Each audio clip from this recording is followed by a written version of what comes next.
கர்த்தருடைய பரிசுத்த நாமத்துக்கு மகிமை உண்டாவதாக. The Lord. இந்த ஆசீர்வதிக்கப்பட்ட கன்வென்ஷனுடைய முதல் நாள் கூட்டத்திற்கு வருகை தந்த உங்கள் அனைவரையும் ஆண்டவராகிய இயேசு கிறிஸ்துவின் திருநாமத்தில் வாழ்த்தி வரவேற்கிறோம். We greet and welcome all of you in the sweet and loving name of our Lord Jesus Christ for having accepted our invitation to attend this blessed convention on the first day. கர்த்தருடைய பரிசுத்த நாமத்துக்கு மகிமை உண்டாவதாக. Glory be to the holy name of the Lord. யாக்கோபு 4ஆம் அதிகாரம் 7ஆம் வசனத்தை நாம் ஒரு விசை வாசிக்க கேட்கலாம். Shall we read James chapter 4 and verse 7? ஆகையால் தேவனுக்கு கீழ்ப்படிந்திருங்கள், பிசாசுக்கு எதிர்த்து நில்லுங்கள், அப்பொழுது அவன் உங்களை விட்டு ஓடி போவான். Submit yourselves therefore to God, resist the devil and he will flee from you. கர்த்தருடைய பரிசுத்த நாமத்துக்கு மகிமை உண்டாவதாக. Glory be to the holy name of the Lord. தேவனுக்கு கீழ்ப்படிந்திருங்கள், பிசாசுக்கு எதிர்த்து நில்லுங்கள். Submit yourself to God, resist the devil. கர்த்தருடைய பரிசுத்த நாமத்துக்கு மகிமை உண்டாவதாக. Glory be to the holy name of the Lord. மனித வாழ்வு என்பது இன்றைக்கு ஒரு பிரச்சனைகள் சூழ்ந்து இருக்கிற ஒரு வாழ்க்கையாக மாறி போய்விட்டது. Human life today is fully surrounded by problems. இன்றைக்கு மாத்திரமல்ல, அது ஆரம்பத்திலிருந்து இப்படித்தான் காணப்படுகிறது. Not just today, from the early days it has been so. ஏனென்றால் அவனை அவர் நல்லவனாக சிருஷ்டித்தார், அவன் உபாய தந்திரங்களை ஒருவன் மூலமாக கற்றுக்கொண்டான்.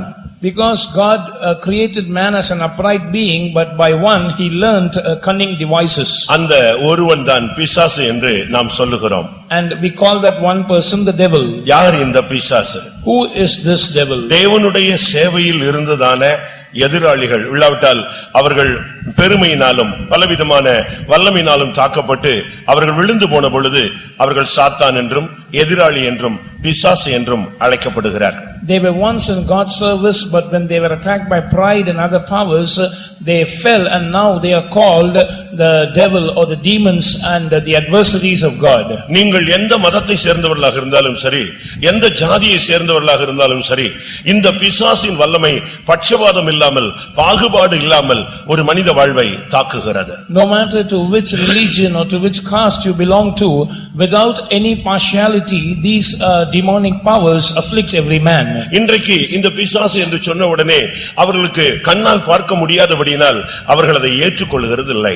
Today many people refuse to believe in devil because he is invisible to the human eye. ஒரு மனிதனை தனி மனிதனாக நாம் எதிர்கொள்ளலாம், இல்லாவிட்டால் கூட்டாக எதிர்கொள்ளலாம். ஆனால் ஆவியிலே ஒரு மனிதனோடு ஒரு போராட்டம் இருக்குமானால் அதை மேற்கொள்ள அவனுக்கும் ஒரு அபிஷேக ஆவி தேவை. A man can resist his adversaries single-handedly or by joining with others as a group, but when he has a conflict with the spirits, he has to have an anointing, the Spirit of God, in order to confront those spiritual forces. இன்றைக்கும் கூட உங்களுடைய வாழ்க்கையிலே பலவிதமான எதிர்ப்புகளையும் தடைகளையும் விரோதங்களையும் பகைகளையும் நீங்கள் சந்திக்கிறீர்கள். அதற்கு நீங்கள் ஏதோ ஒரு மனிதன் தான் காரணம் என்று எண்ணிக்கொள்கிறீர்கள். Even today you face many oppositions in the form of hatred and hindrances for which you account some human being as a reason. ஆனபடியால் நம்முடைய குடும்பங்களிலே பிரச்சனைகள், நாம் மற்றவர்களை பகைக்கிறோம், எதிர்க்கிறோம், விரோதிக்கிறோம், சண்டை போடுகிறோம், ஒருவருக்கு ஒருவர் ஆகாதவர்களாய் நாம் போய்விடுகிறோம். Therefore there are problems existing even in our families, and we hate one another, we oppose one another, we refuse to coincide with one another, and we become people who cannot live amicably together. ஆனால் நீங்கள் ஒன்றை புரிந்து கொள்ள வேண்டும், இவைகள் அனைத்துக்கும் பின்னாலே ஒரு சக்திகள் இருக்கிறது என்பதை நீங்கள் விளங்கிக் கொள்ள வேண்டும். But you have to understand that behind all these problems there are forces that work. இந்த பிசாசின் கிரியைகளை அழிக்கும்படியாகத்தான் ஆண்டவராகிய இயேசு கிறிஸ்து இந்த உலகத்திலே மனிதனாக அவர் அவதரித்தார். Jesus Christ appeared in human form upon this earth in order to destroy these works of the devil. எத்தனையோ ராஜாக்களை எழுப்பியும், எத்தனையோ தீர்க்கதரிசிகளை எழுப்பியும், வல்லமை வாய்ந்த பராக்கிரமசாலிகளை எழுப்பியும் இந்த ஆவியின் வல்லமைகளை அழிக்க முடியாதபடினால் தேவனே தன்னுடைய மனிதனாக இந்த உலகத்திலே அவர் கடந்து வந்தார். Though God raised up many kings, many prophets, many spiritual mighty men, they were not able to destroy these works of the devil, and therefore God took upon himself the form of man and came to this world in order to destroy the சுமார் works of the devil. 2000 ஆண்டுகளுக்கு முன்பாக மனித உருவில் ஆண்டவராகிய இயேசு கிறிஸ்து இந்த உலகத்தில் வந்தார் என்கிற வார்த்தை எல்லாரும் அங்கீகரிக்கக்கூடிய வார்த்தை, உலக சரித்திரம் ஏற்றுக்கொள்ளக்கூடிய ஒரு வார்த்தை. This is an acceptable saying which every man accepts, and also history accepts that 2000 years ago Jesus came in human form. அன்றைக்கு மாத்திரமல்ல, அன்றைக்கு வந்தவர் இன்று வரை மனிதனுக்காக அவர் போராடிக் கொண்டே இருக்கிறார், கிரியை செய்து கொண்டே இருக்கிறார். He who came on that day, not only he worked on behalf of mankind on those days, even today he is working, he is striving for man. ஆண்டவராகிய இயேசு கிறிஸ்து இந்த உலகத்தில் வந்ததினுடைய பல நோக்கங்கள் இருக்கிறது. அதில் முக்கியமான நோக்கம் இந்த பிசாசு என்கிறவனுடைய தலையை நசுக்குவது, அவனுடைய கிரியைகளை அழிப்பது. There are many reasons behind the Lord Jesus Christ coming into this world. Primarily it was to destroy the works of the devil, or to bruise his head under his feet. அருமையான நண்பனே, சகோதரனே, சகோதரியே, இந்த மாலை வேளையிலும் நீங்கள் வந்திருக்கலாம். உங்களுக்கு பின்னாலே உங்களுடைய வாழ்க்கையிலே பல விதங்களிலே போராடுகிற சில சக்திகளை நீங்கள் உணர முடியும். This evening you might have come to the presence of God, and there are many evil forces working in diverse ways against you. ஒருவேளை நீங்கள் இதுவரை உங்களுடைய வாழ்க்கையிலே போராடின சக்திகளுக்கு ஏதோ உங்களுடைய சொந்தங்கள், உங்களுடைய எதிராளிகள் காரணம் என்று நீங்கள் எண்ணிக்கொண்டிருக்கலாம். அப்படி இருக்கலாம். ஆனால் அவர்களுக்கு பின்னால் இருந்து ஒரு வல்லமை கிரியை செய்கிறது. அந்த வல்லமைகளை எதிர்த்து நிற்கக்கூடியவர்களாய் இன்றைக்கு இந்த கூட்டம் முடிவதற்குள் நீங்கள் மாற வேண்டியது அவசியம். Till now you might be thinking that certain relatives or certain human beings were the reason for all this. It might be true also, but you must understand that there are spiritual forces behind them, and when this meeting comes to an end, you must be able to discern them so that they might be destroyed. அந்த விழுந்து போன வல்லமை, அந்த விழுந்து போன தூதன் சாத்தான் என்ற பெயரிலே இன்றைக்கு முழு மனுக்குலத்தையும் அழிக்கும்படியாக பலவிதமான இந்த வைரஸ் மூலமாக கூட அவன் போராடிக் கொண்டிருக்கிறான். That fallen angel and his fallen forces in the name of the devil, he is working in various ways to destroy humanity, and one of those weapons is this virus. எந்த வல்லமையாக இருந்தாலும் இயேசு கிறிஸ்து எல்லா வல்லமைகளையும் சிலுவையிலே அழித்திருக்கிறார், கீழ்ப்படுத்தி இருக்கிறார். No matter what power is that, every power has been destroyed by Jesus on the cross. It has been subdued. இயேசுவின் நாமம் என்பது எல்லா நாமத்துக்கும் மேலான நாமம். The name of Jesus is a name above all names. வானத்திலும் பூமியிலும் அதிகாரம் படைத்த நாமம் இயேசுவின் நாமம். The name of Jesus has all power and authority in heaven and in earth. வானத்தின் கீழே பூமியின் மேலே மனித ஜாதிகளுக்குள்ளே ரட்சிக்கப்படும்படி இயேசு கிறிஸ்துவின் நாமமே அல்லாமல் வேறே நாமம் கட்டளையிடப்படவில்லை. No name has been commanded to mankind for them to be saved under the heaven above the earth except the name of Jesus. எந்த மனுஷனையும் பிரகாசிப்பிக்கிற மெய்யான ஒளி ஆண்டவராகிய இயேசு கிறிஸ்து. The Lord Jesus is the true light that causeth every man to shine. இருள் சூழ்ந்த மனித வாழ்வை ஒளிமயமாக மாற்றும்படியாகவே இயேசு கிறிஸ்து பெரிய ஒளியாக இந்த பூமியிலே கடந்து வந்தார். So that he might bring into light man who is surrounded by darkness. Jesus came into this world as a light. ஆனந்தத்தால் நானே உலகின் ஒளி என்று அவர் பேச ஆரம்பித்தார். Therefore he started to speak saying that I am the light of the world. வானத்தின் கீழே பூமியின் மேலே மனித ஜாதிகளுக்குள்ளே அவருடைய நாமமே அல்லாமல் வேறு நாமம் கிடையாது. There is no other name given for man under the heavens above the earth except the name of Jesus. வானோர் பூதலத்தோர் பூமியின் கீழானோர் யாவருடைய முழங்கால்களும் இயேசுவின் நாமத்துக்கு முன்பாக முடங்கித்தான் ஆக வேண்டும். Every knee in heaven, in earth, under the earth should bow before the name of Jesus. இயேசுவே கர்த்தர் என்று முழு உலகமும் அதை பறைசாற்றத்தான் வேண்டும். The whole world should proclaim saying Jesus is Lord. நான் சில வசனங்களை உங்களுக்கு முன்பாக வைக்கிறேன். I will place certain verses before you. அருமையான தேவனுடைய ஜனமே, அருமையான நண்பர்களே, அருமையான ஊழியர்களே, உங்களுடைய வாழ்க்கையிலே இன்றைக்கும் அவனுடைய தாக்குதல் இருக்கிறதா என்பதை நீங்கள் கண்டுபிடிக்க வேண்டும். கண்டுபிடிப்பதோடு மட்டுமல்ல, இன்றைக்கு நீங்கள் அவனை எதிர்த்து அவனை ஓட விட்டு தான் நீங்க திரும்பி போக வேண்டும். Beloved children of God, beloved workers, beloved friends, you must find out whether there is any power of this enemy, the adversary, working in your life, and if you have called it out, you must drive him out, and only then you must இன்றைக்கு இந்த வசனம் நாசரேத்திலே நிறைவேற வேண்டியது அவசியம். It is important that this verse be fulfilled today in Nazareth. இன்றைக்கு இந்த வசனத்தின்படி பிசாசை நான் எதிர்ப்பேன், அவனுடைய வல்லமையை ஓட நான் அவரை விரட்டுவேன் சொல்றவங்க, விசுவாசம் உள்ளவங்க கைகளை உயர்த்தி அல்லேலூயா சொல்லுங்க. இன்றைக்கு உங்களுடைய வாழ்க்கையில் உங்களுடைய தாக்குதல் இருக்கிறதாக என்பதை நீங்கள் சில வசனங்களை வைக்கும் பொழுது நீங்கள் புரிந்து கொள்ளுங்கள். In the light of these verses that I will place before you, you can find out whether the attack of the devil is found in your life. யாராக இருந்தாலும் அவனுக்குள்ளே அந்த வல்லமையை அவன் புகுத்த முயற்சி எடுக்கிறான். No matter whoever it might be, he tries to infuse his power into their lives. அவன் பாவி என்று அல்ல, பரிசுத்தவான் என்று அல்ல, இந்த சபை என்று அல்ல, அபிஷேகம் பெற்றவன் என்று அல்ல, எல்லாரோடும் இந்த வல்லமைகள் போராடுகிறதை நீங்கள் வேதத்திலிருந்து பார்க்க இயலும். We find these powers striving against every man irrespective irrespective of whether he is a sinner or whether he is a saved person or whether he is an anointed person or whether he belongs to this church or that church. பழைய ஏற்பாட்டிலும் சரி புதிய ஏற்பாட்டிலும் சரி இவனுடைய தாக்குதல் தொடர்ச்சியாக இருப்பதை நீங்கள் புரியலாம். In the Old Testament and in the New Testament we can find that he is constantly waging an attack against mankind. இன்னைக்கு உன்னுடைய பிள்ளை கீழ்ப்படியாமல் போய்விட்டு கொண்டிருக்கிறான். Today your child is becoming உன் குடும்பம் பிரிந்து போயிருக்கிறது. Your family is divided. உன்னுடைய சந்ததி கெட்டு போய் கொண்டிருக்கிறது. Your generation is being spoiled. உன்னுடைய வாழ்க்கையில எந்த முன்னேற்றமும் கிடையாது. There is no progress in your life. உன்னுடைய வாழ்க்கையில எந்த எதிர்பார்ப்பும் நிறைவேறுகிறது இல்லை. Your expectations are not coming to the fulfillment. நீ உன் வாழ்க்கையில விரக்தியின் உச்சியிலே போய் கொண்டிருக்கிறாய். You are going to the peak of discouragement in your இந்த life. வல்லமையை கண்டு நீ பதைக்கிறாய், பயப்படுகிறாய், அழுகிறாய், போராடுகிறாய், ஜெபிக்கிறாய். ஆனால் இன்று உனக்கு அதை மேற்கொள்ள முடியாமல் தடுமாறுகிறாய். Looking at these powers you are threatened, you are afraid, you shed tears, you pray, you try to oppose it but you are not able to overcome it. முதலாவது அவனுடைய வல்லமையை நீங்கள் புரிந்து கொள்ளுங்கள். First of all you must understand his power. இரண்டாவது அவனை மேற்கொண்ட ஆண்டவருடைய வல்லமையை அதைக்காட்டிலும் அதிகமாக புரிந்து கொள்ளுங்கள். Secondly you must understand furthermore the power of God that has overcome his power. மூன்றாவது அந்த வல்லமையை நீங்கள் பெற்றுக்கொள்ளுங்கள். Thirdly you must receive that power. நான் திரும்பவும் சொல்லுகிறேன். I repeat. முதலாவது பிசாசின் தந்திரங்களை நீங்கள் அறிய வேண்டும். First of all you must know the subtleties of the devil. இரண்டாவது அந்த பிசாசின் தந்திரத்தை இயேசு எப்படி அழித்தார் என்பதை நீங்கள் கற்றுக்கொள்ள வேண்டும். Secondly you must learn as to how Jesus destroyed the subtleties of the devil. மூன்றாவது அந்த ஆயுதத்தை நாம் எடுத்து அவனுடைய தலையை எப்படி நசுக்க வேண்டும் என்பதை நீங்கள் பயிற்சி எடுக்க வேண்டும். Thirdly taking his weapon we must learn, we must exercise as to how to overcome that power. பிசாசு ஒரு ஓரத்துல ஒதுக்கி வச்சிட்டு நீ வாழ்க்கையில முன்னேறணும்னு நினைச்சா முடியாது. அவன் இருந்துகிட்டே உன்னுடைய வாழ்க்கையை போராடிக் கொண்டே இருப்பான்.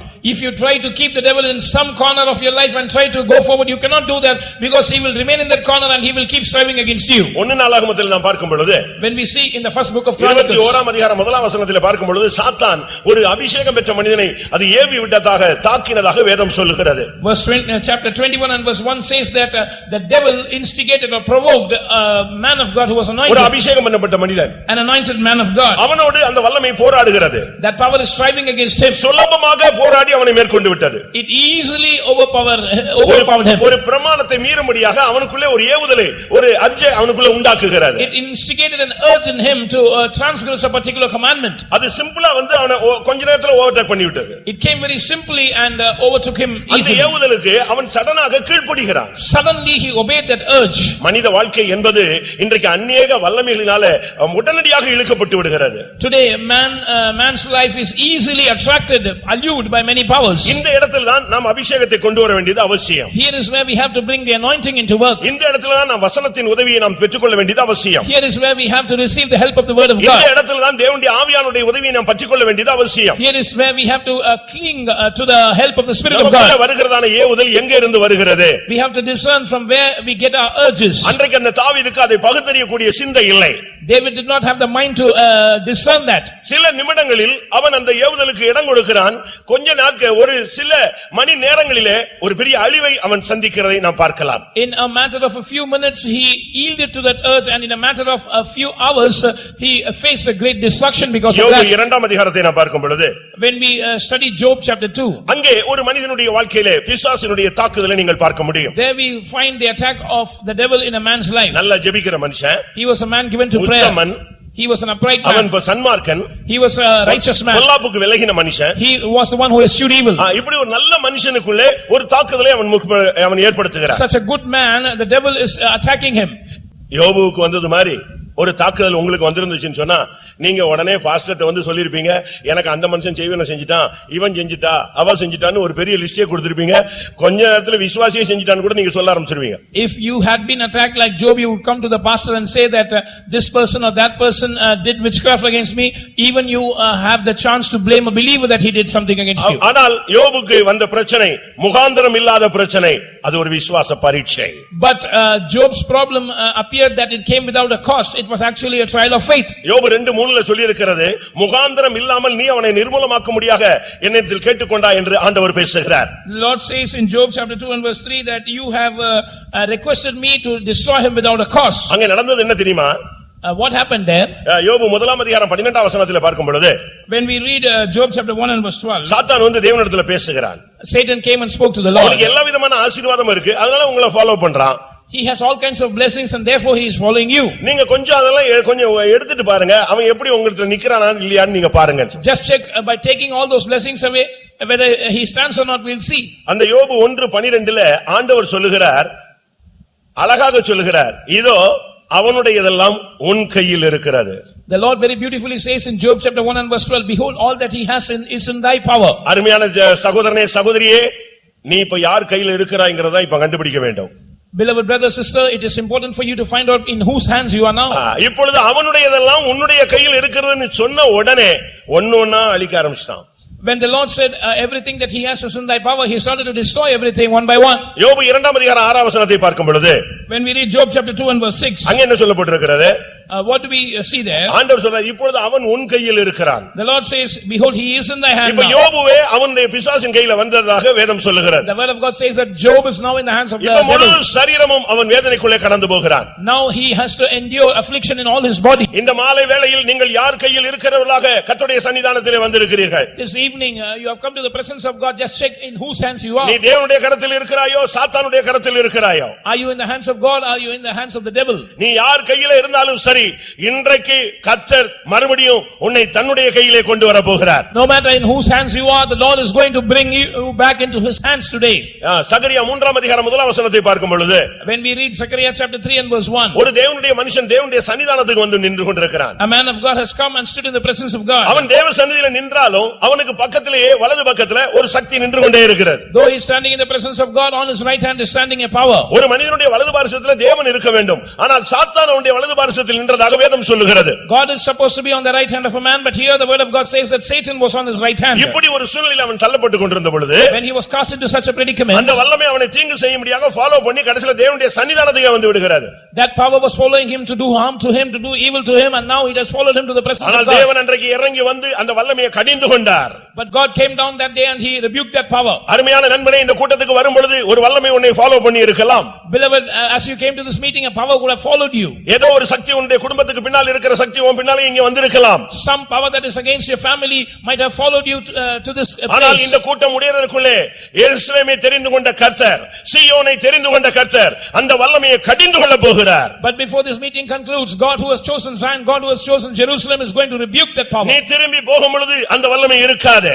When you return, you will not find that power. அப்படி விசுவாசிக்கிறவங்க கரங்களை உயர்த்தி அல்லேலூயா சொல்லுங்க. நீங்கள் விசுவாசியுங்கள், இன்றைக்கு தேவனுடைய மகிமையை நீங்கள் காண்பீர்கள். You believe and today you shall see the glory of God. நீ இதுவரைக்கும் அக்கா ஜெபிச்சுக்கோங்க, பாஸ்டர் ஜெபிச்சுக்கோங்க, அண்ணன் ஜெபிச்சுக்கோங்கன்னு சொல்லி ஒவ்வொருத்தரையா பிரேயருக்கு நீ பிச்சை கேட்டாய். இன்றைக்கு அப்படி அல்ல. இன்றைக்கு உன்னை அதிகாரம் வல்லமை உள்ளவனாக மாற்றி உன்னை கொண்ட பிசாசை அவர் மேற்கொள்ள விரும்புகிறார். Till now you were begging for the prayers of others, saying, Pastor, Akka, Anna, pray for me. But now today the Lord is giving you the power and authority so that through you he wants to destroy that power. உங்களுக்கு விரோதம் செய்ய ஏதாவது வல்லமை உங்களை பின்தொடர்கிறதை நீங்கள் ஆவியிலே உணர்கிறீர்களா?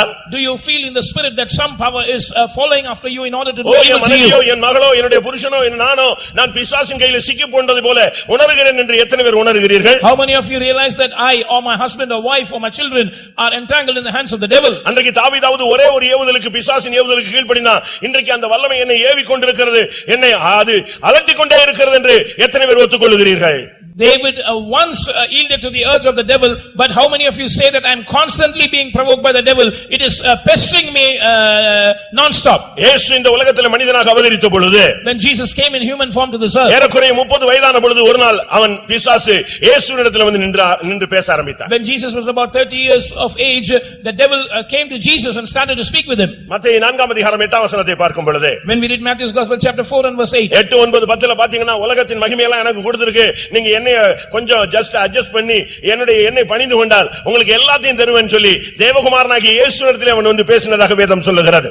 Verse 8 onwards till 10 we read that he spoke to Jesus saying that all the glory of this world and the kingdoms of this world is given to me. If you will bow down before me and worship me, I will give it to you. இன்றைக்கும் கூட நீங்கள் உலகத்தை நீங்கள் சாத்தானை வணங்கி கொண்டால் உலகத்தில் உள்ள எல்லாமே உங்களுக்கு கிடைக்கும், பிரச்சனையே இல்லாம நீங்க வாழலாம் அப்படின்னு அவன் சொல்லி தருவான். Even today the devil teaches along these lines saying that if you bow down before me and worship me, you will not have problems at all. I will give you all the blessings pertaining to this world. இன்னைக்கு தேவனுடைய ஜனங்களுக்குள்ள பிரச்சனையே உலகம்தான். The problem of God's people today is the world. உலக ஆடம்பரங்கள், the adornments of the world, உலக ஐஸ்வரியங்கள், the riches of this world, உலகத்தில் உள்ள பொருட்கள், the materials of this world. இன்றைக்கு எல்லா தேவனுடைய பிள்ளைகளுக்கு இதுல ஒரு பெரிய பரீட்சை நடந்து கொண்டே இருக்கிறது. All people of God are undergoing a trial in this matter. வாலிபர்கள் இந்த உலக வல்லமையிலே சிக்கி தவிக்கிறார்கள். Youngsters are entangled in the powers of this world and they are earning. அதனால்தான் பவுல் தீமோத்தேயுக்கு சொல்லும் பொழுது பிசாசின் இச்சையின்படி செய்ய அவனால் பிடிபட்டிருக்கிறவர்கள் மயக்கம் தெளிந்து வெளியே வர வேண்டும் என்று ஒரு வார்த்தையை அவர் உச்சரிக்கிறார். That is why St. Paul exhorts Timothy that those who have been deceived by the devil, they must come to their senses so that they can be delivered from his snares. உலகத்தை ஜெயிச்சவர்த்தையே அவன் உலகத்தை கொண்டு வந்து பரீட்சை வைக்கிறான்.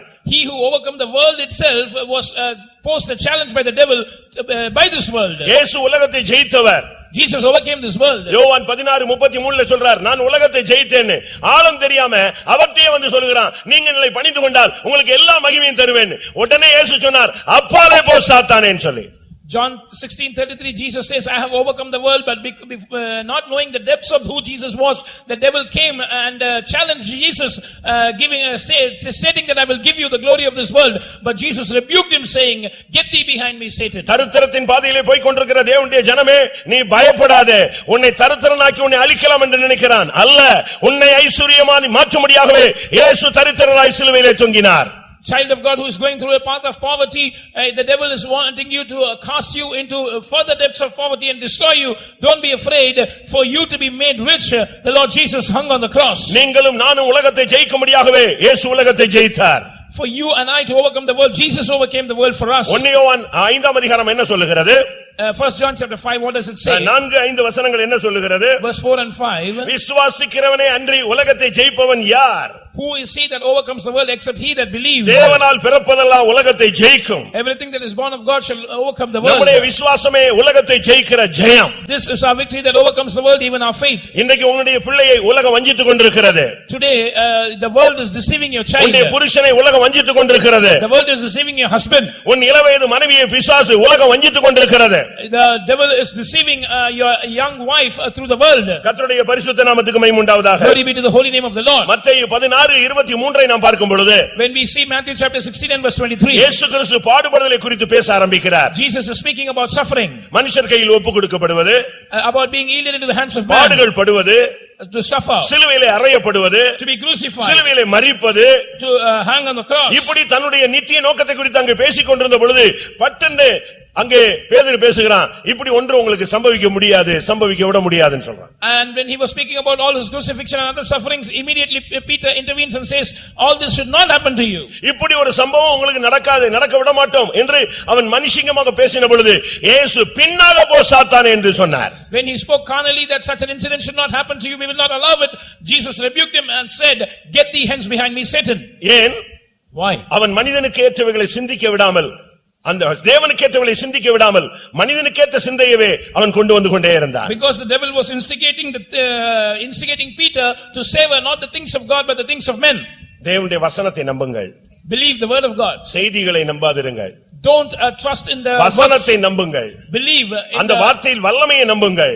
Don't believe in the news, believe in the word of God and his power. அந்த வார்த்தையை உச்சரித்தவரை நம்புங்கள். Believe in him who uttered those words. அதத்தான் நீங்க நம்பணுமே தவிர வேற உலகத்துல வேற எதையுமே நீங்க நம்பவே கூடாது. You must not believe in anything of this world except his word. மனிதனுக்கு ஏற்றவைகளை சிந்திக்கிற ஒரு வல்லமையை உனக்கு கொடுத்து பாடே படாமல் பிரச்சனையே இல்லாமல் வாழணும் என்று சொல்லி உன்னை தள்ளி கொண்டு போக ஒரு வல்லமை போராடுகிறது. He will put a thought in you to savor the things of man, and he will say that you must have a life that is void of suffering, and it will take you to a path that is not of God. Mark 4ஆம் அதிகாரம் 15ஆம் வசனத்தை பார்க்கும் பொழுது, when we read Mark's gospel chapter 4 and verse 15, நான் பிசாசின் தந்திரங்களை உங்களுக்கு முன்பாக வைத்துக் கொண்டு வருகிறேன். I am placing before you the subtleties of the devil one by one. உன்னை தவறுக்கு வசனத்தை மீறுவதற்கு ஏவுவான்.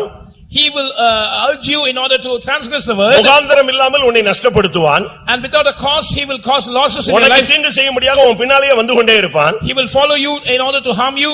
உலகத்தின் மகிமையெல்லாம் காண்பித்து நீ வா உனக்கு தர்றேன்னு சொல்லி கூப்பிடுவான். He will show you the glories of this world and say, come behind me, I will give you all this. நீ இந்த உலகத்துல பாடே படக்கூடாது, சுகபோகமாய் நீ வாழ்ந்து உயிரோடு சாகணும்னு சொல்லி உனக்கு சுகபோக வாழ்வையை சொல்லி கொடுப்பான். மனிதனுக்கேற்ற சிந்தையவே உனக்கு கொடுப்பான். He will teach you a path that is void of suffering, saying that you must not suffer in this world, and at the same time he will kill you as you are alive. இப்ப நீங்க எல்லாரும் பிரசங்கம் கேட்டுட்டு இருக்கீங்க, daily கேப்பீங்க. Now you are all hearing the word of God. In the days to follow, every day you will hear the பிரசங்கம் word of கேட்கும்போது God. ரொம்ப இன்ட்ரெஸ்டா கேட்பீங்க, ரொம்ப அதுல ஏதாவது சம்பவம் கிடைச்சுன்னா அதை அப்படி நல்லா அழகா catch பண்ணிக்குவீங்க. When you hear the word of God, you hear it in a very interesting manner, and if there are examples quoted, you will just grasp it. ஆனா பிசாசுடைய வேலை என்ன தெரியுமா? But you know what is the work of the devil? Mark 4:15 படி நீங்க பிரசங்கம் கேட்டுட்டு வீட்டுக்கு போய் ஒரு சூழ்நிலையை சந்திக்கும் பொழுது இந்த வசனத்தினுடைய சக்தியை எடுத்துட்டு போயிடுவான். வசனத்தை எடுத்துட்டு போய்க்கொள்வார். When you hear the word of God, go back to your home and face a particular situation, the devil will take away the word of God so that you do not apply it in your life. அதனால தான் உங்களுக்கு பிரச்சனை வரும் பொழுது உங்களுக்குள்ள வசனம் இல்லாதனால, அந்த வல்லமை இல்லாதனால, அந்த ஜீவன் இல்லாதனால உங்களால பிசாசை ஃபேஸ் பண்ண முடியாமல் தடுமாறுகிறீர்கள். That is why when you are confronted by problems in your life, you are not able to resist the devil, you are staggering because you don't have the word of God in your life, you don't have the life and the power of the word of God in your life. உனக்குள்ள இருக்கிற வசனத்தை எடுத்துட்டு களைகளை அழகாக விதைச்சிட்டு அவன் போய்டுவான். He will take away the word of God in you and he will sow tares and he will walk away beautifully. மத்தேயு 11:39ல பாத்தீங்கன்னா உனக்குள்ள களைகள் வளர ஆரம்பிக்கும். யார் விதைச்சானா? பொல்லாங்கின் புத்திரர், பிசாசின் மகன், அவன் விதைத்து விட்டு போகிறான். When you see Matthew's Gospel chapter 11 verse 39, we see that tares are growing in you because the sons of the evil one or the devil has sown those tares in your life. அதனால தான் youth கம்பல ஒரு பையன் கேட்டான், நாங்க சர்ச்சில youth மீட்டிங்ல இருக்கும் பொழுது அப்படியே செயிண்டா மாறிறோம், வெளியே போனவனே நாங்க ஒண்ணுமில்லாம போயிடுறோமே, அதுக்கு ரீசன் என்னன்னு கேட்டான். That is why a young person asked, when we are in the youth meeting, when we are in the church gatherings, we are like a saint, but when we walk out, everything is gone away from our life, we become people who avoid. வெளியே போன உடனே உனக்கு சூழ்நிலைகள் மாறின உடனே நீ கொஞ்சம் அப்படியே கண்ணை அங்கங்க திருப்பின உடனே இந்த வசனத்தை அவன் எடுத்துறான். உன்னால அவன சூழ்நிலைகளை ஃபேஸ் பண்ண முடியல. When you go out, when you face certain situations, he beautifully takes the word of God from your life and therefore you are not able to confront the situations in your life. பிரசங்கம் முக்கியம் இல்ல, பிரசங்கத்துல உள்ள வசனங்கள் தான் முக்கியம். The sermon is not important, the words of God in the sermon are important. இத வச்சு தான் நீ அவனை அடிக்க முடியும். And using this word only you can attack the devil. அந்த கரெக்ட்டான கல்லை எடுத்து நீ கரெக்ட்டா அடிச்சாதான் கோலியாத்துடைய நெத்தியில விழுமே தவிர இல்லனா அது திசை மாறி போய்விடும். If you take the right stone and throw it in the right way at Goliath, it will hit him down, otherwise it will miss the mark. சரியான நேரத்துல சரியான விதத்துல அவனை மேற்கொள்ள நாம் கற்றுக்கொள்ள வேண்டியது அவசியம். It is important that we learn to overcome him in the right way at the right time. லூக்கா 13:16 வசனத்தை பார்க்கும் பொழுது, when we see Luke chapter 13 and verse 16, ஒரு பெண் வியாதிப்பட்டு பலவீனத்தின் ஆவியினால் தாக்கப்பட்டு 1 வருஷம் அல்ல 2 வருஷம் அல்ல 18 வருஷம், நமக்கு எல்லாருக்கும் கேட்ட பிரசங்கமா இருக்கும், ஆனாலும் இன்னும் अनेகர் விடுதலை இல்லாமல் உட்கார்ந்து இருக்கிறீர்கள். A woman we see is afflicted by a sickness and she is in infirmity not for a year or two but for 18 years. Similarly, there are people who have been hearing to messages for years together but still you lack deliverance. என்றைக்கு நீ விடுதலையாக்கப்பட போகிறாய்? When are you going to receive this deliverance? இன்னும் 18 வருஷம், அதுக்கு அடுத்து 38 வருஷம் ஒருத்தர் இருந்தா, இப்படி நீ போய் கொண்டே வருஷக்கணக்கா நீ லீடிங்லயே போய் கொண்டிருக்க போகிறாயா? This woman was afflicted for 18 years, there was another man for 38 years. Are you going to prolong your affliction like this? ஒருத்தன் 8 வருஷமா இருந்தான். One was for 8 years. ஒரு ஸ்திரீ 12 வருஷமாக இருந்தா. A woman for 12 years. இன்னொருத்தன் 18 வருஷம் இருந்தான். Another person 18 இன்னொருத்தன் 38 வருஷம் இருந்தான். Another man 38 years. இன்னொருத்தன் ஏறக்குறைய 40 வருஷம் இருந்தான். Another person for almost 40 years. இப்படி 40 வருஷம் 18 வருஷம் 12 வருஷம் சொல்லிக்கிட்டு வியாதியிலும் பிசாசிலும் இருப்பது தேவனுடைய திட்டம் அல்ல. இன்றைக்கு இந்த முதல் கூட்டத்திலேயே நீங்கள் அவனை எதிர்க்க வேண்டும். It is not the will of God, the plan of God that you must be afflicted by the devil saying that it has been there with me for 40 years, for 18 years or 12 years. Today in this first meeting itself, you must resist him. இன்றைக்கு இந்த வல்லமை அநேகருக்குள்ள புகுந்து விடுகிறது. Today this power enters into many people's lives. பாட்டு பாடுவாங்க, கை தட்டுவாங்க, முழங்கால் போடுவாங்க, ஜெபம் பண்ணுவாங்க, எல்லாம் இருக்கும். ஆனா உள்ளுக்குள்ள இன்னொரு ஆள் இருக்கறான். They will clap their hands, they will sing well, they will kneel down, they will pray, but inside them is another person. லூக்கா 22:3ல பார்க்கும் பொழுது ராபோஜனம் எடுத்த மனுஷன் தான், அவனுக்குள்ள ஒரு சாத்தான் புகுந்தான் என்று சொல்லி இருக்கிறார். In Luke 22 and verse 3 we find that a person took the holy communion but the devil entered into him. இன்றைக்கு உனக்குள்ள இப்படிப்பட்ட வல்லமைகள் புகுந்து ஒரு மனுஷனுக்குள்ள இந்த வல்லமை புகுந்து விட்டால் கொஞ்ச நாட்கள்ல அது தன்னை போல அவனை மாற்றி விடுகிறதாக வேதம் சொல்லுகிறது. If this power enters into a human being within a short span, it makes him like itself, the word of God says. வேதம் என்ன சொல்லுகிறது? What does the word of God say? லூக்கா 22:3ல அவனுக்குள்ள அது புகுந்ததாக சொல்லி இருக்கிறது. In Luke 22:3 we find that Satan entered into him. லூக்கா 6:70ல பார்க்கும் பொழுது உங்களில் ஒருவன் பிசாசாய் இருக்கிறான் என்றே சொல்லப்பட்டிருக்கிறது. கொஞ்ச நாளில் அவனை பிசாசாக அந்த வல்லமை மாற்றி விட்டது. And we find that very soon this power made him like a devil, and that is why Jesus says one of you is a devil. அருமையான சகோதரனே சகோதரியே, Beloved brother, sister, இனிமேல் நீ வருஷங்களை சொல்லக்கூடாது. இன்றைக்கு தான் அந்த வருஷத்தினுடைய முடிவாக நீ எடுத்துக்கொள்ள வேண்டும். you must not keep numbering your years like this. Today must be the end to those numbers of years. இன்னைக்கு अनेक தேவனுடைய பிள்ளைகள் இந்த பிசாசோடு ஒத்துப்போக பழகி விடுகிறார்கள். Today many people of God learn to cooperate with the devil. நான் ஒரு faith homeல சின்ன பிரதரா இருந்த பொழுது, when I was a junior brother in a faith home, அங்க ஒரு டிரைவர் இருந்தான் faith homeல. there was a faith home driver. அங்க இன்னொரு விசுவாசி பையனும் ஹெல்ப்புக்கு இருந்தான். there was a believer boy who was there for help. ரெண்டு பேரும் ஒரு நாள் வெளிய நின்னு பேசிட்டு இருக்காங்க. both of them were speaking, standing outside the faith அவன் home. என்ன பேசுறான் நான் கவனிச்சு கேட்டபோது, when I was listening to their conversation, அத ஒருத்தன் சொல்றான், இந்த பாரு பிசாசு கட்டுன்னு சொல்லுவாங்க, எதிரின்னு சொல்லுவாங்க, நீ அப்படி எதுவும் பண்ணிவிடாத. என்னைக்கு நீ பிசாசு கட்டுறன்னு சொல்லியோ அன்னைக்கு உனக்கு ஆப்போசிட் ஆயிருவான். திருப்பி நம்ம இங்க நம்மள உருப்படியா வாழ விட மாட்டான். நம்ம அவனை கண்டுக்க வேண்டாம், அவன் நம்மள கண்டுக்க மாட்டான். he was preaching a sermon saying that these servants of God will say you must resist the devil, you must bind the devil, but don't ever dare to do that, because if you try to do that he will become your enemy and he will start to oppose you, then we cannot survive. So let us not mind him, let him not mind us. இன்றைக்கு अनेक விசுவாசிகளுக்கு பிசாசுனாலே அவங்க ஜெபத்திலே இல்ல, ஓடி போறான். And today when believers hear the name of the devil, they don't sit in the prayer, they just walk out. நான் ஒரு இடத்துல இருந்த பொழுது ஒரு பிசாசு பிடிச்ச சகோதரி கூட்டம் முடிஞ்ச உடனே ஆடிச்சு பாருங்க, நான் நல்லா ஜெபிச்சிட்டு திரும்பி பார்த்தா 98 விசுவாசி போயிட்டாங்க. And in one meeting, demon-possessed sister was dancing, and I opened my eyes and saw 98 believers walked out. திரும்பி பார்த்தா சிஸ்டர்ஸும் போயிட்டாங்க. அவங்களும் அவங்க வேலைய பார்த்துட்டு போயிட்டு இருக்காங்க. எதுக்கு போட்டு இத போய் நம்ம தலைய கொடுக்கணும், அந்த ஆள் தான் அதுக்கு இருக்கானே, அதுக்குன்னே அவன் வந்திருக்கான், அவன் முட்டிட்டு இருக்கணும்னு விட்டுட்டு போயிட்டாங்க. The sisters also at the end of the meeting they walked out saying that this brother is there for that purpose, let him do his work, and they walked out. இப்படித்தான் நீ விட்டுட்டு உன் பிள்ளைக்குள்ள, உன் புருஷனுக்குள்ள, உன் மனைவிக்குள்ள, உன் ஊழியத்துக்குள்ள, உன் வீட்டுக்குள்ள, உன் தொழிலுக்குள்ள எல்லாத்துக்குள்ளேயும் அவனுடைய வேலை நடந்து கொண்டே இருக்கிறது. In this manner you have spared the devil, and therefore he has entered into every area of your life, into your family, into your job, into your occupation, and every other aspect of your life. 2 கொரிந்தியர் 12ஆம் அதிகாரம் 7ஆம் வசனத்தை பார்க்கும் பொழுது, when we see 2 Corinthians chapter 12 verse 7, பவுலுடைய சரீரத்திலே ஒரு முள்ளு குத்திக்கிட்டே இருந்துச்சு. அது சாத்தான் என்னை குட்டும் தூதன் என்று அவர் பேசுகிறார். there was a thorn that was pricking St. Paul in his flesh. He spoke that it was an angel of Satan that buffeted him. அவரை எந்த விதத்திலும் தீட்டுப்படுத்த முடியல, அவரை எந்த விதத்திலும் தாக்க முடியல. உடனே வியாதி என்ற பெயரிலே அவன் தாக்குகிறான்.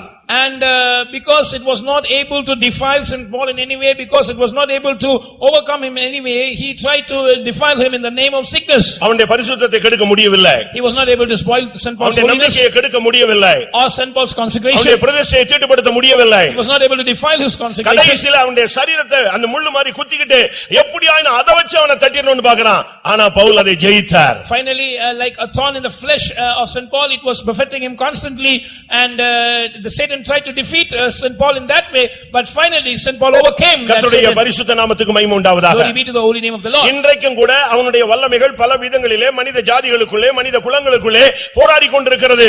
இங்கே இருக்கிற 99 பேருக்கு இப்படிப்பட்ட போராட்டங்கள் இருக்கிறது. Even today these powers are striving across humanity in every nation and every caste. I believe that 98% of you also might be striving against the powers of the devil. அப்போஸ்தலர் 5:3 அங்கே சொல்லப்பட்டிருக்கிறது, பேதுரு சொல்லுகிறார், பொய் சொல்லும்படியாக, பரிசுத்தாவிக்கு விரோதமாக பொய் சொல்லும்படியாக சாத்தான் உன் இருதயத்தை நிரப்பினது என்ன என்று அவர் சொல்லுகிறார். In Acts of the Apostles chapter 5 and verse 3, Peter is asking a question, why has Satan filled your heart in order to lie against the Holy Ghost? 1 தெசலோனிக்கேயர் 2ஆம் அதிகாரம் 18ஆம் வசனத்திலே பவுல் சொல்லுகிறார், எனக்கு ஊழியம் செய்ய ரொம்ப ஆசை இருக்கு, ஆனா சாத்தான் என்னை தடை பண்ணுகிறான், எதிர்க்கிறான் என்று அவன் சொல்லுகிறார். In 1 Thessalonians chapter 2 and verse 18, St. Paul says that I have much desire to do the ministry, but Satan is hindering me. இப்போ சொல்லுங்க, Now you say, உங்களுடைய எத்தனை பேருடைய வாழ்க்கையில இந்த பிசாசினுடைய அதர்சனமான வெளியரங்கமான பல போராட்டங்கள் உங்கள் வீடுகளிலே, தொழில்களிலே, உங்கள் பிள்ளைகளுக்குள்ளே நீங்கள் உணர்கிறீர்கள் என்பதை எத்தனை பேர் அறிகிறீர்கள்? how many of you come to know that knowingly or unknowingly, that is openly or secretly, you find the attack of the devil in your family, amongst your children, in your business? இப்படிப்பட்ட தாக்குதல் என்னுடைய குடும்பத்திலே, பிள்ளைகளுக்குள்ளே, வீட்டுக்குள்ளே பல விதங்களிலே நான் feel பண்றேன். எனக்குள்ளே இப்படிப்பட்ட போராட்டங்கள் இருக்குன்னு சொல்றாங்க. ஒத்துக்கொள்றவங்க தயவு செய்து உங்களுடைய வலது கரத்தை ஒரு விசை உயர்த்துங்க. Those who say that I am able to sense the attack of the devil, the striving of the devil in various ways in my personal life, in my family, they lift up your hands. இதை இப்படியே விட்டுட்டே இருந்தீங்கன்னா சாகர வரைக்கும் இவன் follow பண்ணிட்டே இருப்பான். If you spare him like this till you die, he will follow you.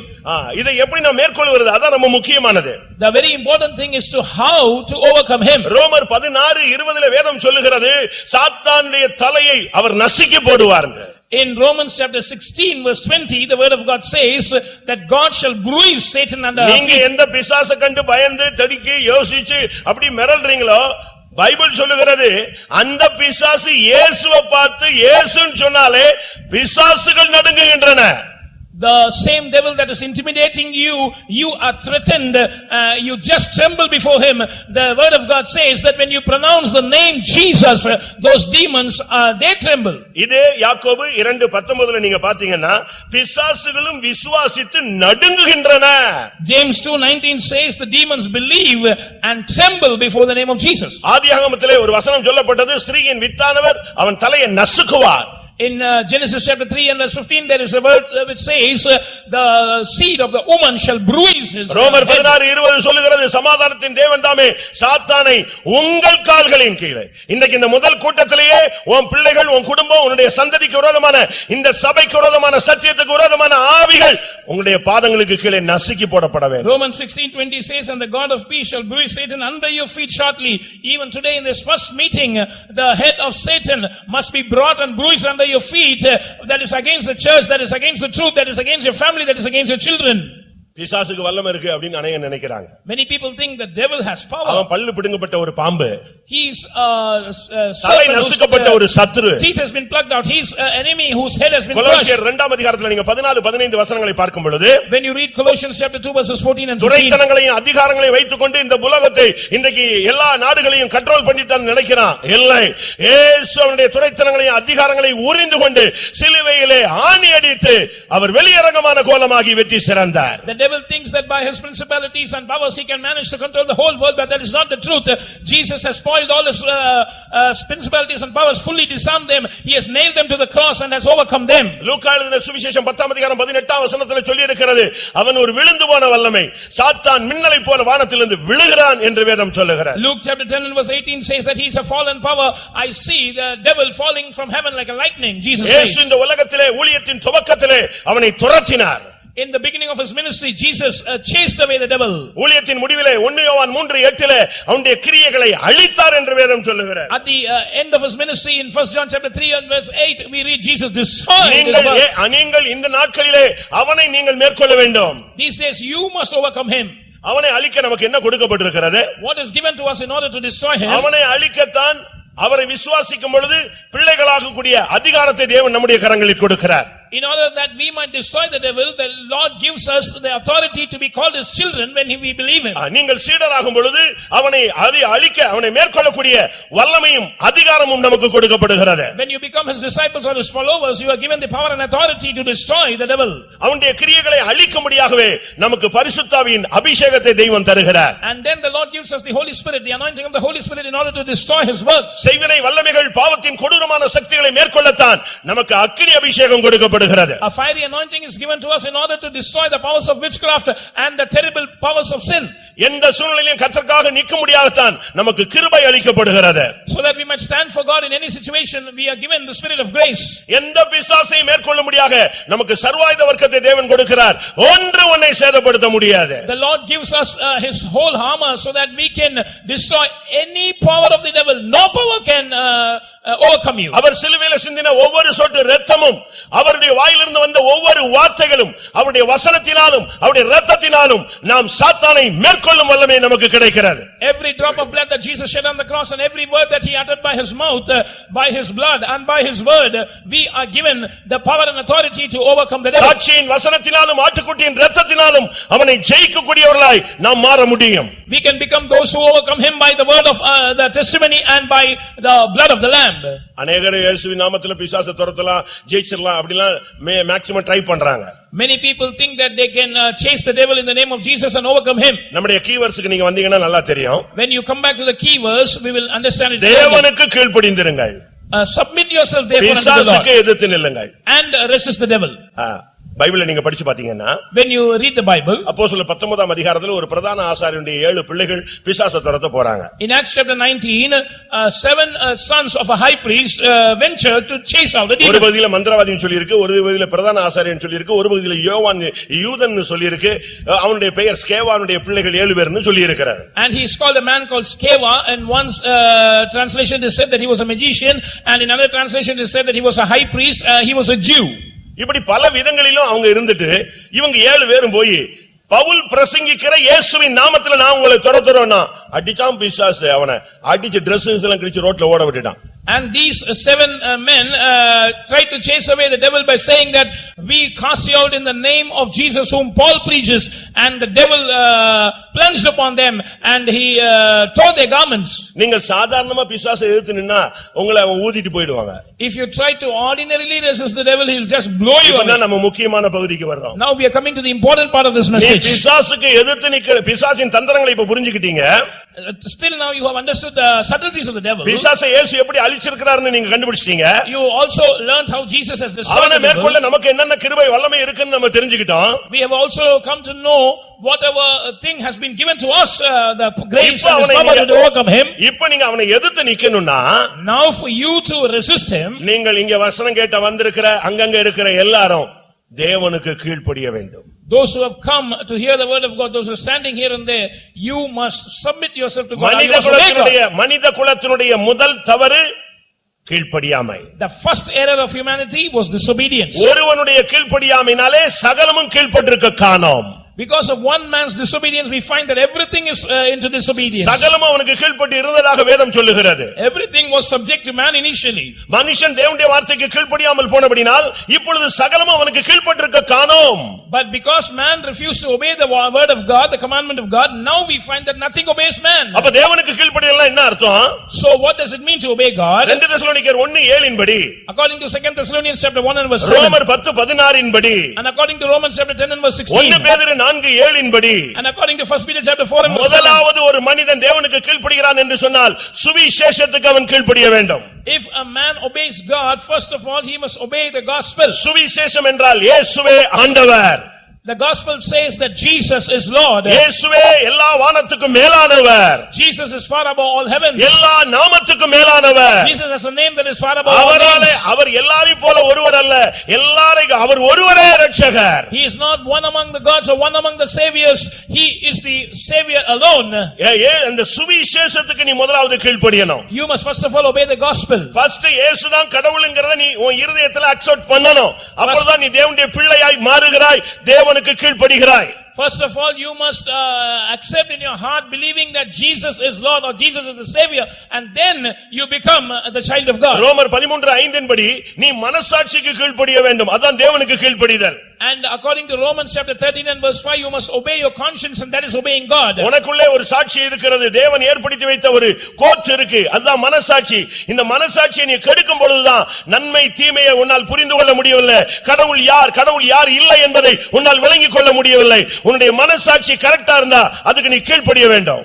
There is a court that is put in you by God, and that is your conscience, and that discerns between good and evil. But when you ruin your conscience, you are not able to know the true God, you are not able to obey him, and therefore you must first of all set right your conscience, and that conscience will guide you and you must obey it. ரோமர் 6 அதிகாரம் 16 வசனம் சொல்லுகிறது, நீ நீதிக்கு ஏதுவாக கீழ்ப்படிய வேண்டும். In Romans chapter 6 and verse 16, we find that you must obey unto righteousness. அது என்ன நீதிக்கு ஏதுவான கீழ்ப்படிதல்? What is that obedience unto righteousness? ஆண்டவராகிய இயேசு கிறிஸ்து அந்த ஞானஸ்நானம் எடுக்க வந்த பொழுது, தடை பண்ணப்பட்ட பொழுது இயேசு சொன்னார், இப்படியே எல்லா நீதியையும் நிறைவேற்றுவது நமக்கு ஏற்றதா இருக்கிறது. முதலாவது நீ மனம் திரும்பி சுவிசேஷத்துக்கு கீழ்ப்படிய வேண்டும். இரண்டாவது நீ சத்தியத்துக்கு நீ நீதிக்கு ஏதுவாக நீ ஞானஸ்நானத்துக்கு கீழ்ப்படிய வேண்டும். So when Jesus came to be baptized of John, and when he was hindered, he said that it becometh us to fulfill all righteousness, so allow it now. And so you must first of all obey the gospel saying that Jesus is Lord, and then you must obey unto righteousness by the truth of what God is. புசிப்பும் குடிப்பும் அல்ல, அது நீதியும் சமாதானமும் பரிசுத்த ஆவியினால் உண்டாகும் சந்தோஷமாய் இருக்கிறது. The kingdom of God is not meat and drink, it is righteousness, peace and joy in the Holy Ghost. அடுத்ததாக நீ உனக்கு தேவன் கொடுத்த தரிசனத்துக்கு கீழ்ப்படிய வேண்டும். Thirdly, you must obey to the vision that God gave you. அப்போஸ்தலர் 16:19 பவுல் சொல்கிறார், எனக்கு அன்றைக்கு கிடைத்த அந்த பரம தரிசனத்துக்கு நான் கீழ்ப்படியாதவனாய் இருக்கவில்லை. In Acts of the Apostles chapter 26 and verse 19, St. Paul says that I was not disobedient to the heavenly vision. முள்ளில் உதைக்கிறது உனக்கு கடினமாம், நீ துன்பப்படுத்துகிற இயேசு நானே என்று சொன்னவனே, ஆண்டவரே நான் என்ன செய்ய சித்தம் என்று சொன்னா, பரம தரிசனத்துக்கு கீழ்ப்படி. When St. Paul was confronted by the Lord Jesus Christ and Jesus said to him, I am Jesus whom thou persecutest, it is hard for you to kick against the pricks. Immediately he surrendered, saying that, Lord, what will thou have me to do? Even so you must obey to your heavenly vision. ரோமர் 2:8 என்ன சொல்லுகிறது? What does Romans chapter 2 and verse 8 say? கலாத்தியர் 5:7 என்ன சொல்லுகிறது? What does Galatians 5:7 say? இந்த அனுபவங்களுக்கு நீங்கள் வந்த தேவனுக்கு கீழ்ப்படிய, அந்த சுவிசேஷத்துக்கு கீழ்ப்படியும் பொழுது, மனசாட்சிக்கு கீழ்ப்படியும் பொழுது, நீதிக்கு எதுவாக கீழ்ப்படியும் பொழுது, தரிசனத்துக்கு கீழ்ப்படியும் பொழுது, அடுத்து நீ சத்தியத்துக்கு கீழ்ப்படிய வேண்டும். When you first of all obey the gospel, when you obey your conscience, when you obey unto righteousness, and when you obey the heavenly vision given to you, nextly these verses say that you must obey the truth. இயேசு சொன்னார், நானே வழியும் நானே சத்தியமும் நானே உயிர்த்தெழுதலின் ஜீவனுமாய் இருக்கிறேன். Jesus said, I am the way, I am the truth, and I am the resurrection and the life. இந்த சத்தியத்துக்கு நீ கீழ்ப்படிய வேண்டும். You must obey this truth. அப்போஸ்தல சத்தியத்துக்கு நீ கீழ்ப்படிய வேண்டும். You must obey to the apostolic truth. சத்தியத்தை கைக்கொண்டவர்களுக்காக ஒரு கொடியை தேவன் கொடுக்கிறார். God gives a banner to them who obey the truth. சத்தியத்தை கைக்கொண்டு வருகிற நீதியுள்ள ஜாதி உள்ளே பிரவேசிக்க பரலோகத்தின் வாசல்கள் திறக்கப்படும். The gates of heaven will be open so that the righteous nation which obeys the truth might enter in. கிறிஸ்தவ வாழ்க்கை என்பது ஒரு சாதாரண வாழ்க்கை அல்ல. பிசாசை எதிர்ப்பது என்பதும் சாதாரண வாழ்க்கை அல்ல. Christian life is no ordinary life. To resist the devil is no ordinary thing. நீ தேவனுக்கு கீழ்ப்படிந்தால் பிசாசை எதிர்த்து நிக்கலாம், இல்லனா நீ தோற்றுக்கொண்டே இருப்பாய். If you obey the Lord, you can resist the devil, or else you will continuously face defeat.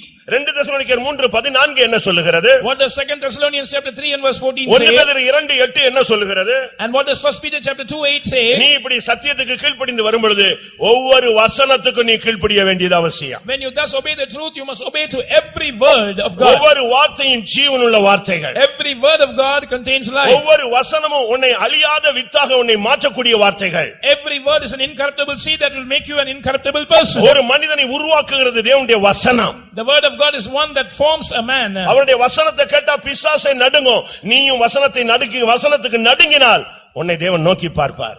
And the demons tremble when they hear the word of God, and if you tremble before the word of God, the Lord will look at you. அது மாத்திரமல்ல, Not only that, இந்த பாதையிலே நீ வரும் பொழுது when you come into this path, தேவனுக்கு கீழ்ப்படிதல் என்று சொன்னால் விசுவாச வாழ்க்கைக்கு நீ கீழ்ப்படிய வேண்டும். to obey the Lord means you must obey to the faith life. அப்போஸ்தலர் 6:7 பார்க்கும் பொழுது, When we read Apostles chapter 6 and verse 7, இல்லாவிட்டால் ரோமர் 16:25 பார்க்கும்போது, or Romans 16:25, அங்க என்ன சொல்லப்பட்டிருக்கிறது?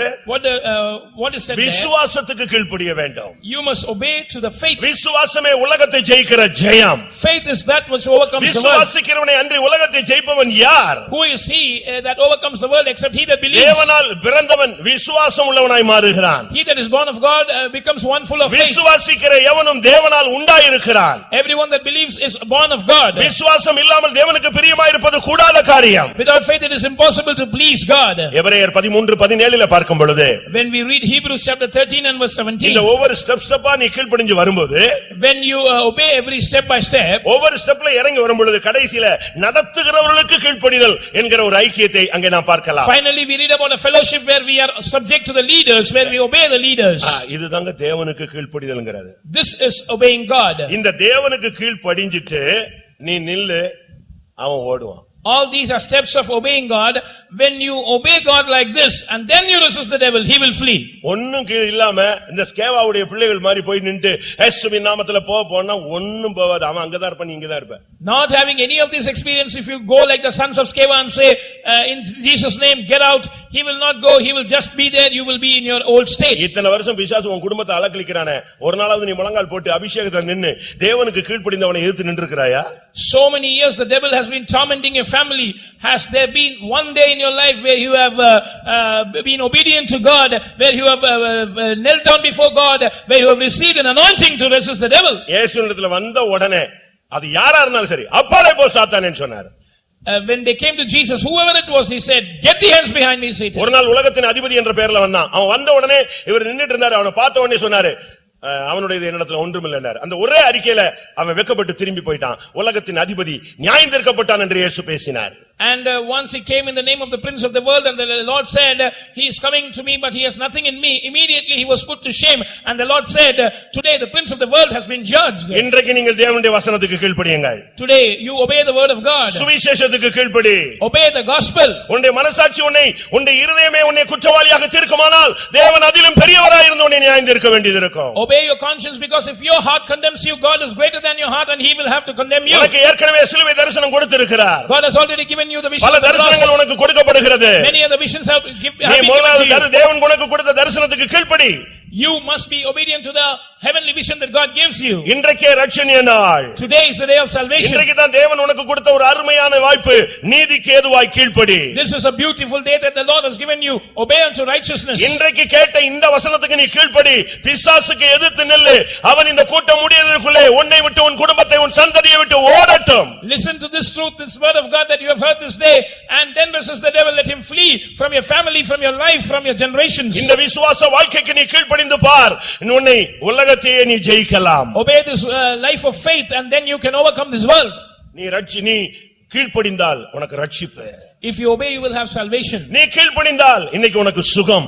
If you obey, you will have healing. நீ இன்றைக்கு கீழ்ப்படிந்தால் உன் சாபம் நீங்கி ஆசீர்வதிக்கப்படுவாய். If you obey today, you will be relieved of your curses. You will be blessed. இன்றைக்கு நீ தேவனுக்கு கீழ்ப்படிந்தால் உன்னுடைய தரித்திரம் நீங்கி ஐஸ்வரியத்துக்குள்ளே கடந்து வருவாய். If you obey the Lord today, your poverty will be removed, and you will come into a place of ஒருவருடைய கீழ்ப்படியினாலே அநேகர் நீதிமான்களாக்கப்பட்டார்கள் என்று ரோமர் 5:19 சொல்லுகிறது. Romans chapter 5 and verse 19 says that by the obedience of one man many were justified. நீ தேவனுக்கு கீழ்ப்படி, பிசாசு உனக்கு கீழ்ப்படியும். If you obey the Lord, the devils will obey you. சீடர்கள் போயிட்டு வந்து திரும்பி சொல்றாங்க லூக்கா 10:17 பிசாசுகள் எங்களுக்கு கீழ்ப்படிகிறது. In Luke 10 and verse 17, the disciples came back from their ministry and said, "Demons are obedient to us." நீங்கள் தேவனுக்கு கீழ்ப்படிந்தால் எல்லா வல்லமையும் உனக்கு கீழ்ப்படித்தான் ஆக வேண்டும். If you obey God, every power has to be subject to you. அப்போஸ்தலர் 5:32 சொல்லுகிறது. Acts chapter 5 and verse 32 says, நீ கீழ்ப்படிந்தால் இன்றைக்கு உனக்கு ஒரு புதிய அபிஷேகத்தை கீழ்ப்படிகிறவர்களுக்கு தந்திருக்கிற பரிசுத்த ஆவியானவர் உன் மேல் வந்து அமருவார். If you obey the Lord today, you will receive a new anointing, because that verse says that the Holy Spirit whom he has given to them that obey him. நீங்கள் தேவனுக்கு கீழ்ப்படிந்திருங்கள், பிசாசுக்கு எதிர்த்து நில்லுங்கள். இன்றைக்கு இந்த கூட்டத்தை இன்னும் ஒரு 5 நிமிஷத்துக்குள்ள நீங்கள் உங்களுடைய வல்லமையை நீங்கள் தரித்துக் கொள்ளுங்கள். பிசாசு ஓடட்டும். You be subject unto God and resist the devil. Put on your strength and resist the devil. In 5 minutes, you are going to see that the devil is going to flee away from you. எத்தனை பேர் தேவனுக்கு கீழ்ப்படிய போகிறீர்கள்? How many of you are going to obey the Lord? தேவனுக்கு கீழ்ப்படிய நீ யோசிக்க வேண்டாம். Don't think twice before obeying God. பாவம் செய்யறதுக்கு நீ யார்ட்டையாவது போய் permission கேக்குறாயா? யோசிக்கிறியா? Do you think twice before committing sin? Do you ask permission from chance anyone? கிடைக்கும் பொழுதெல்லாம் பாவம் செய்யற.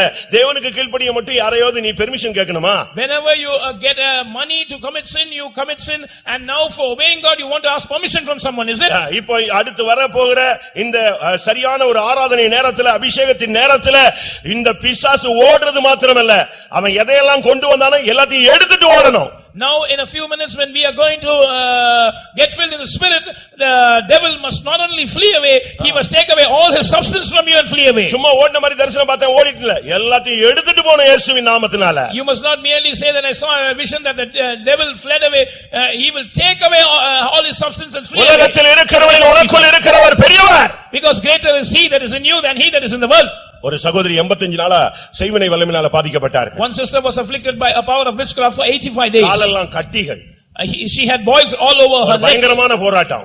It was a terrible affliction. அவங்களால துதிக்க முடியாது, ஜெபிக்க முடியாது. She was unable to praise God or pray. But daily visionல ஒரு ஸ்பிரிட் வீட்டுக்குள்ள வந்துட்டு போகும். But in a vision every day she used to see a spirit visiting her house. எல்லாரும் நல்லா ஜெபிச்சாங்க.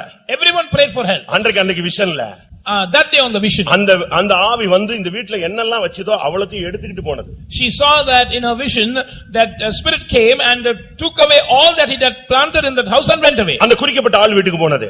It went to that particular person's house. அது போய் எடுத்துட்டு போனதெல்லாம் கொட்டி விட்டது. And it dropped everything that it had taken from this house. அவனை தட்டின அடிச்சது. It bet that person. அவன் அன்று இரவு செத்து போனான். He died on that day. அந்த சகோதரிக்கு டக்குன்னு ஒரு அபிஷேகம் வந்தது. This sister had an anointing. கால்ல உள்ள கட்டிகள் எல்லாம் வெடிச்சு போயிருச்சு. And all the boils bursted out. அவங்க பொண்ணெல்லாம் நம்ம ஊழியத்துல இருக்கிறாங்க. Now her daughter is in our 85 நாளுக்கு பிறகு அன்றைக்கு விடுதலை நாள்.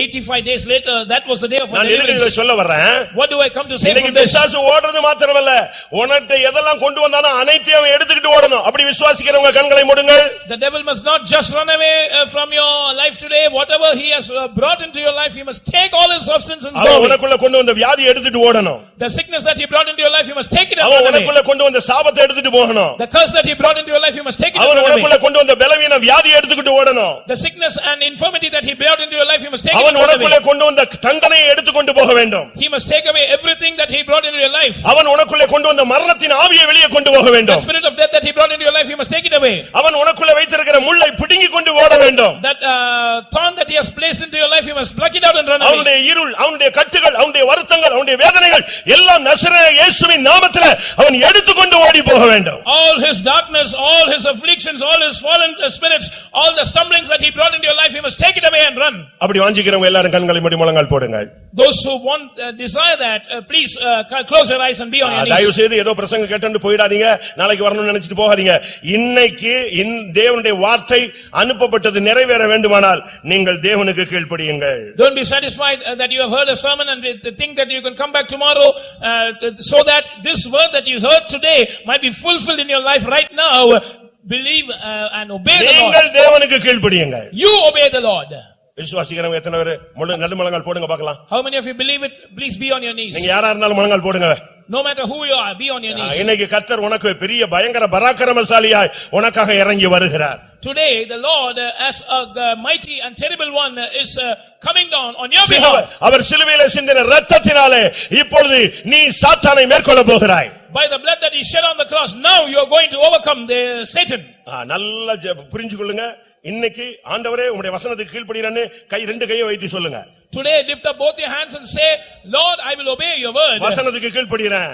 Lord, I will obey your word. விசுவாசத்துக்கு கீழ்ப்படிறேன். I will obey இந்த the faith. சத்தியத்துக்கு கீழ்ப்படிறேன். I will obey this truth. இந்த மனசாட்சிக்கு கீழ்ப்படிறேன். I will obey my conscience. இன்றைக்கு தெய்வமே உமக்கு நான் கீழ்ப்படிகிறேன். God, today I will obey you. உலகத்தில் இருக்கிறவனில் எனக்குள் இருக்கிறவர் பெரியவர். Greater is he that is in me than he that is in the world. நல்லா புரிஞ்சுக்கோங்க.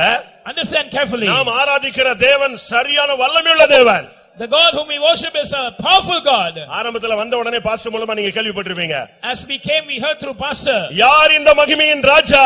Who is this God of glory? சேனைகளின் கர்த்தராமே. He is the Lord of hosts. அவர் வல்லமையும் பராக்கிரமும் உள்ள தெய்வம். He is a God mighty and valiant. அது என்ன வல்லமையும் பராக்கிரமும் உள்ள தெய்வம்? Who is that God who is strong and mighty? வல்லமைன்னு சொன்னா ஜெகோவா இயேசுன்னு சொல்லி இருக்கு. பராக்கிரமம்னா ஜெகோவா கிபோர்னு சொல்லி இருக்கு. அதாவது தேவன் வல்லமையும் பராக்கிரமும் உள்ள தேவன்.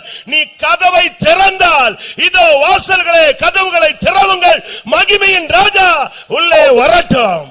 When you say the Lord who is strong, it is said Jehovah Jesus, and when it is said the Lord who is mighty, it is called Jehovah. And therefore, if you will open your gates, let the Lord of glory, the Lord of hosts, come down into our நீ midst. பயப்படாத. Don't be afraid. இதுவரை உன்னுடைய வலது பக்கத்தில் ஒரு அந்நிய வல்லமை நின்றது. இந்த கூட்டத்தில் அந்த வல்லமையை அழித்து தேவன் உன் வலது பக்கத்தில் வந்து நிற்கிறார். Till now there was an evil power standing on your right hand to do evil to you, but now the Lord is destroying that power. Standing on your right hand. தேவன் நம் பட்சத்தில் இருந்தால் நமக்கு விரோதமாய் இருப்பவன் யார்? If God is on our side, who can be against us? இன்றைக்கு ஆண்டவர் இரத்தத்தோடு வந்திருக்கிறார். Today the Lord has come with his blood. வசனத்தோடு வந்திருக்கிறார். He has come with his word. அந்தகார வல்லமைகளை எதிர்த்து நில்லுங்கள். Resist the powers of darkness. தேவனுக்கு கீழ்ப்படிந்திருங்கள். Subject unto the Lord. ஒரு நிமிஷம், எல்லாரும் ஆண்டவருடைய வசனத்தை யூஸ் பண்ணுங்க. All of you make use of God's word. யாரெல்லாம் எதிர்த்து நிக்க போறீங்க? How many of you are going to resist the devil? நான் பிசாசை எதிர்த்து நிக்க போறேன்னு சொல்றவங்க மட்டும் நீங்க கரங்களை வலது கரத்தை உயர்த்துங்க பார்க்கலாம். All those who say that I am going to resist the devil, lift up your right hand. பயங்கர பராக்கிரமசாலியா தேவன் உன்னோடு இருக்கிறார். உலகத்தில் இருக்கிறவர் உனக்குள் இருக்கிறவர் பெரியவர். அவருடைய இரத்தம், அவருடைய வசனம், ஆவியின் அபிஷேகம் உனக்குள் இருக்கும்போது எதிர்த்து நில். The Lord who is in you, He is a mighty and terrible God. When His blood, His word and His Spirit is there in you, resist the devil. யூதா கோத்திரத்து சிங்கம் இந்த முதலாம் கூட்டத்திலே கர்ஜிக்கிறது. The tribe of the Lion of Judah is roaring on the first evening. இந்த நாசரேத்துக்கு நன்மை பிறக்கிறது. Nazareth is going to experience goodness. யூதா கோத்திரத்து சிங்கம் கர்ஜிக்கிறது. எவன் பயப்படாதிருப்பான்? The tribe of the Lion of Judah is roaring, who shall not be afraid? ஒரு அபிஷேகம் இப்பொழுது உங்கள் மேல் வரும். An anointing will come down on you now. உங்களோடு போராடுகிற வல்லமைகளை நீங்களே மிதிப்பீர்கள். You will trample those powers that were serving against you. Kalvari இரத்தத்தோடு பிரதான ஆசாரியர் வந்திருக்கிறார். The high priest has come with the blood of Calvary. ஆட்டுக்குட்டியின் இரத்தத்தினால் நாம் ஜெயிப்போம். We will overcome by the blood of the lamb. ஆட்டுக்குட்டியின் இரத்தத்தினால் ஜெயிப்போம். We will overcome by the blood of the lamb. ஆட்டுக்குட்டியின் இரத்தத்தினால் ஜெயிப்போம். We will overcome by the blood of the lamb. ஆமென் ஆமென் ஆமென் ஆமென். கல்வாரியில் சிந்தப்பட்ட சுத்த இரத்தத்தை, கல்வாரியில் சிந்தப்பட்ட சுத்த இரத்தத்தை காணும்போது வெடிப்புவான் சத்தம் செய்து, காணும்போது வெடிப்புவான் சத்தம் செய்து, கல்வாரியில் சிந்தப்பட்ட சுத்த இரத்தத்தை, கல்வாரியில் சிந்தப்பட்ட சுத்த இரத்தத்தை காணும்போது வெடிப்புவான் சத்தம் செய்து,